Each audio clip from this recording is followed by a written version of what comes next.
আসসালামু আলাইকুম। আমি বিগত ১ বছর যাবৎ একটা প্রশ্ন শতবার পেয়েছি, কিন্তু আমি ইচ্ছাকৃতভাবেই এই প্রশ্নের উত্তরটা এড়িয়ে গিয়েছি। সামটাইমস আমি যখন দেখেছি এটা ইম্পর্টেন্ট, তখন আমি তাদের রিপ্লাই করার চেষ্টা করেছি। কিন্তু সেই টপিকের উপরে বেস করেই আজকের এই ভিডিওটা, সেটা হচ্ছে লিথুনিয়া থেকে ক্রেডিট ট্রান্সফার করে অন্য দেশে আপনি যেতে পারবেন কিনা এবং কিভাবে যেতে পারবেন, সবকিছু স্টেপ বাই স্টেপ দেখতে পারবেন। So for understanding everything about credit transfer, so you have to watch this video till end, then you will understand everything about this video. So I hope you will understand after watching this video. So stay connected with me. So watch this video till end. Let's get started. So এই ভিডিওতে থাকছে এই credit transfer কিভাবে কাজ করে, কি কি documents লাগে এবং কি কি ওয়ার্নিং আছে যেগুলো আপনাকে ফলো করতে হবে। ফলো করলে আপনি ক্রেডিট ট্রান্সফার করে লিথুনিয়া থেকে অন্য দেশে যেতে পারবেন। সো মূল পয়েন্টে যাওয়ার আগে একটা জিনিস জানা বা বোঝার চেষ্টা করি, সেটা হচ্ছে ইসিটিএস কি এবং ক্রেডিট ট্রান্সফার কি। সো ইসিটিএস হচ্ছে, এটার ইংরেজিতে এটাকে বলা হয় European credit transfer accumulation system, মানে এটা কাইন্ড অফ একটা সিস্টেম। আর অন্যদিকে হচ্ছে ক্রেডিট ট্রান্সফার। ক্রেডিট ট্রান্সফার কি? সো প্রথমে আসি ইসিটিএস সিস্টেম। তো আপনি যখন স্টাডি করবেন, একটা ইউনিভার্সিটিতে স্টাডি করবেন, একটা প্রোগ্রাম একটা সেমিস্টারে আপনি কমপ্লিট করেছেন, সেটাকেই এই ইসিটিএস দ্বারা মেনশন করা হয় যে আপনি কত ঘন্টা কাজ করেছেন এবং মানে একাডেমিক ওয়ার্ক করেছেন, কত ঘন্টা কতটুকু স্টাডি করেছেন, কতটা ক্লাস কমপ্লিট করেছেন। আই মিন এক সহজ কথায় বলতে গেলে কত ঘন্টা বা কত আওয়ার আপনি স্টাডি কমপ্লিট করেছেন এই টপিকের উপরে। সো সেটাকেই মূলত এই ইসিটিএস দ্বারা মেনশন করা হয়ে থাকে। এবার আসি ক্রেডিট ট্রান্সফার কি। সো এখানে ক্রেডিট ট্রান্সফার হচ্ছে দুই ধরনের। এক ধরনের হচ্ছে অটোমেটিক্যালি, আর এক ধরনের হচ্ছে ম্যানুয়ালি। সো অটোমেটিক যেটা, সেটা হচ্ছে আপনি যখন ইউনিভার্সিটির মাধ্যমে স্কলারশিপ নিয়ে অথবা এক্সচেঞ্জ প্রোগ্রামে অথবা ইরাসমাসে আপনি অন্য একটা দেশে পড়তে যাবেন, যেরকম আমি গিয়েছিলাম।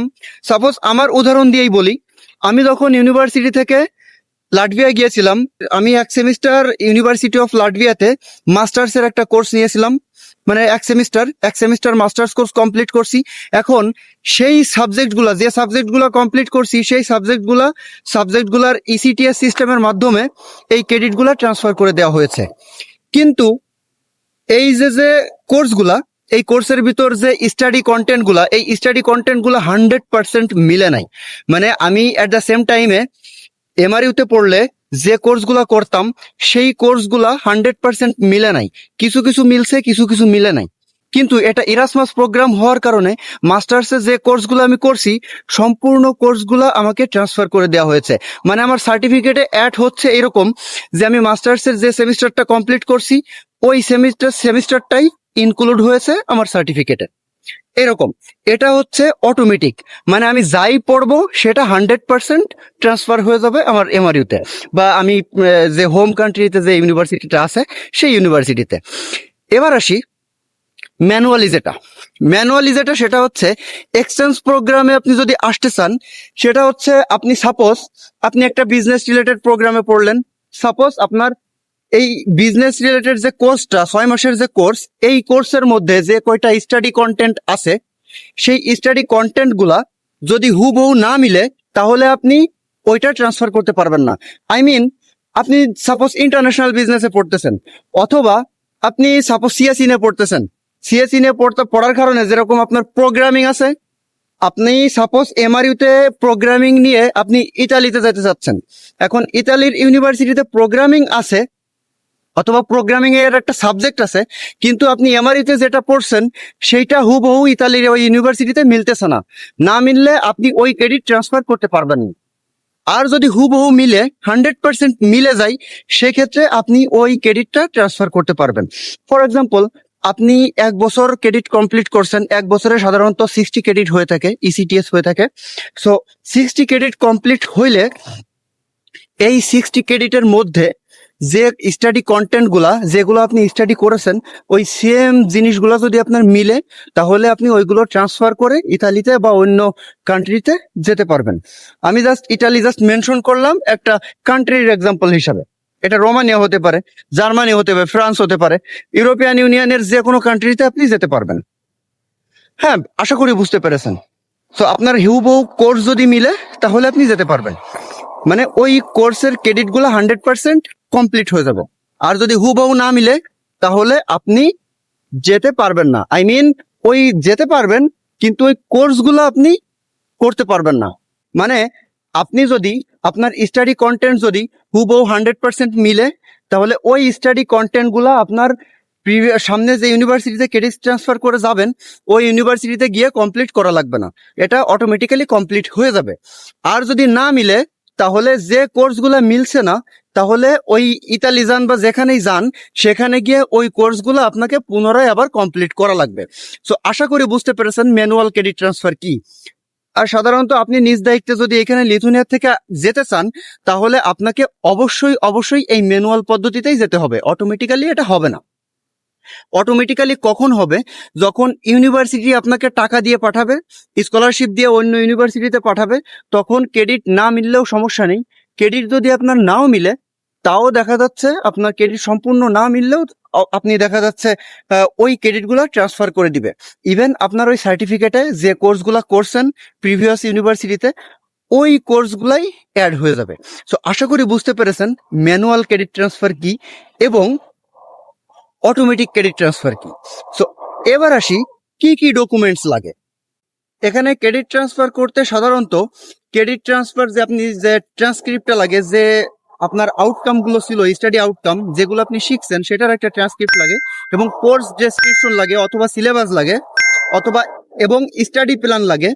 হ্যাঁ, স্টাডি প্ল্যান লাগবে এবং ডিপ্লোমা সাপ্লিমেন্ট যদি আপনার থাকে, যদি ওরা 1 বছরের বা 2 বছরের কমপ্লিট করার পর ওটা যদি আপনাকে প্রোভাইড করে, সার্টিফিকেট প্রোভাইড করে ওই 2 বছরের, তাহলে সেটা ইউনিভার্সিটি থেকে একটা অ্যাপ্লিকেশন ফর্ম যেটা আপনাকে রিকগনাইজ করবে ক্রেডিট ট্রান্সফার জন্য। তো এবং ল্যাঙ্গুয়েজ প্রুফ লাগবে মাস্ট, যে যদি ওরা রিকোয়ারমেন্ট দিয়ে থাকে যে ইউনিভার্সিটিতে যাচ্ছেন সেই ইউনিভার্সিটিতে।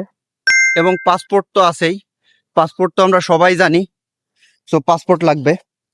এবং এই ডকুমেন্টসগুলো আপনাকে লাগবেই, আপনাকে দেখানোই লাগবে। সো যদি আপনি এই ডকুমেন্টসগুলো সঠিকভাবে দেখাতে পারেন তাহলে এভাবে আপনি ক্রেডিট ট্রান্সফার করে যেতে পারবেন আশা করি।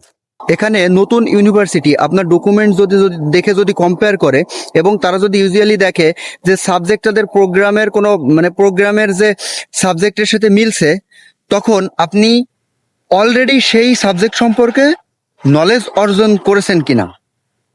হ্যাঁ, আপনার প্রিভিয়াস কোর্স তাদের একাডেমিক রিকোয়ারমেন্টের কাছাকাছি কিনা। যদি ম্যাচ করে তাহলে তারা ক্রেডিট ট্রান্সফার একসেপ্ট করবে 100%। হ্যাঁ, আর যদি ফুললি ম্যাচ না করে তারপরে সাবজেক্ট একসেপ্ট হতে পারে, আবার কিছু নাও হতে পারে। হ্যাঁ, এইভাবেই হচ্ছে চলবে। সো আশা করি আপনি বুঝতে পেরেছেন যে ক্রেডিট ট্রান্সফার কিভাবে হয়। এবার আসি ফুল প্রসেস প্রথম থেকে শেষ পর্যন্ত। তো প্রথমে আপনাকে ইউনিভার্সিটিতে আপনার অল একাডেমিক ডকুমেন্ট এবং অল ডকুমেন্টস গুলো পাঠাতে হবে। এগুলো পাঠানোর পরে ইউনিভার্সিটি ওগুলা চেক করবে। চেক করার পর যদি দেখে যে ওদের সকল আউটকাম গুলা মিলছে, আপনার যে প্রিভিয়াস স্টাডি এবং আপনার যে রিকোয়ারমেন্ট গুলা আপনি ওই ইউনিভার্সিটির রিকোয়ারমেন্ট গুলা ফিল আপ করতে পারছেন, তখন ওরা যখন আপনাকে কনফার্ম করবে তখন আপনি ইউনিভার্সিটিতে অ্যাপ্লাই করবেন। করার পর যখন আপনি অফার লেটার পেয়ে যাবেন, অফার লেটার পেয়ে যাওয়ার পর তখন ওই অফার লেটারের থ্রুতে আপনি ভিসা প্রসেসিং করে দিবেন। সো ভিসা প্রসেসিং বাংলাদেশ থেকে যেরকম লিথুনিয়াতে আসছেন এবং লিথুনিয়া থেকেও অন্য দেশেও যেতে গেলেও সেম প্রসেস। আরেকটা জিনিস বলে রাখি, সেটা হচ্ছে লিথুনিয়া থেকে অনেকে বর্তমান চিন্তা করছেন ইতালিতে যাওয়ার জন্য।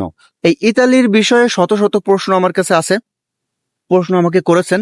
সো বেশিরভাগ প্রশ্নে আমি এড়িয়ে যাওয়ার চেষ্টা করেছি, কারণ আমি এটা কখনোই সাজেস্ট করি না যে আপনি লিথুনিয়াতে স্টাডি করতে আসে 1 বছর কমপ্লিট করে বা না করে আপনি অন্য দেশে চলে যান। আর ডাঙ্কি মারানিদের কথা তো আলাদা, ওদের সাথে তো কোনো তুলনা নাই, ওদের কথা মেনশন করেও লাভ নাই, ওরা তো ডাঙ্কি মারানি, ওদের কথা বাদ।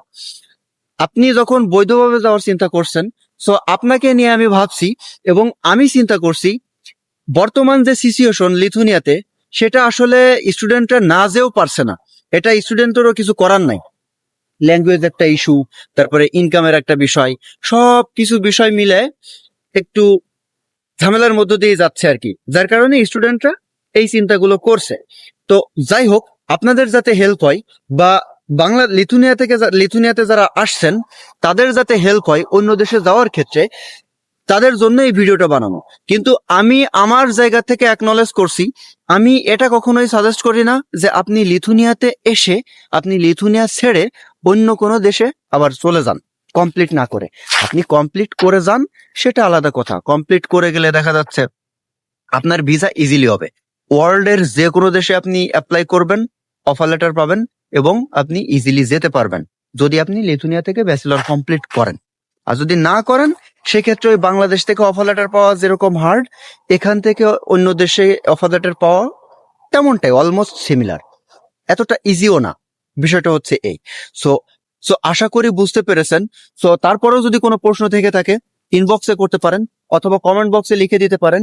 আমি প্রত্যেকটা মানুষকে উত্তর দেওয়ার চেষ্টা করি। মাঝে মধ্যে যদি দুই একটা স্কিপ হয়ে যায় ওই কমেন্টসটা আবার করে দিবেন, তাহলে আমার দেখতে সুবিধা হয়। মাঝে মধ্যে কমেন্টটা হারিয়ে যায়, আপনি কখন লিখছেন আমি তখন বিজি ছিলাম, হয়তো আনসার করতে পারিনি, বা মেসেঞ্জারে মেসেজ দিলে হয়তো রেসপন্স করতে লেট হয়, যার জন্য আন্তরিকভাবে দুঃখিত ভাই, কিছু মনে করবেন না।